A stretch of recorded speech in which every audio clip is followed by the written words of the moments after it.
everyone. If you were at the fundraiser from last year, it's pretty similar to that poem, and it's called "A Way to Love God." It wasn't always clear to me where the depths of God loves peak, but over the years I learned to see it in the little things that I find pleasure in, like the faint smile that arises from my newborn cousin's cheek, or the comfort of my mother's hug after a long day.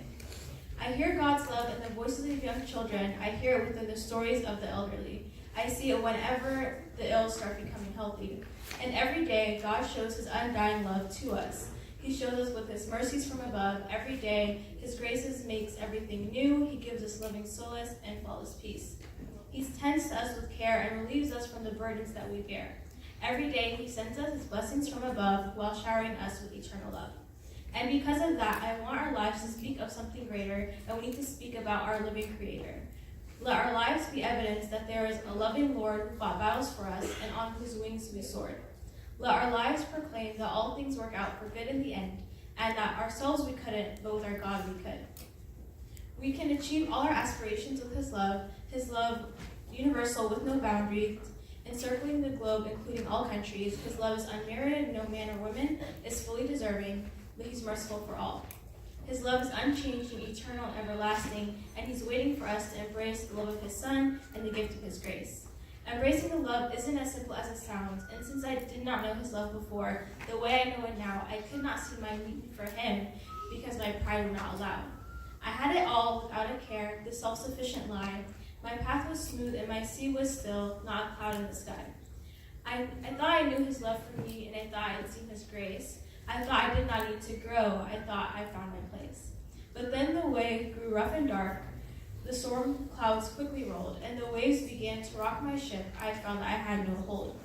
The ship that I built for myself was made of foolish pride, and it fell apart and left me bare with nowhere else to hide.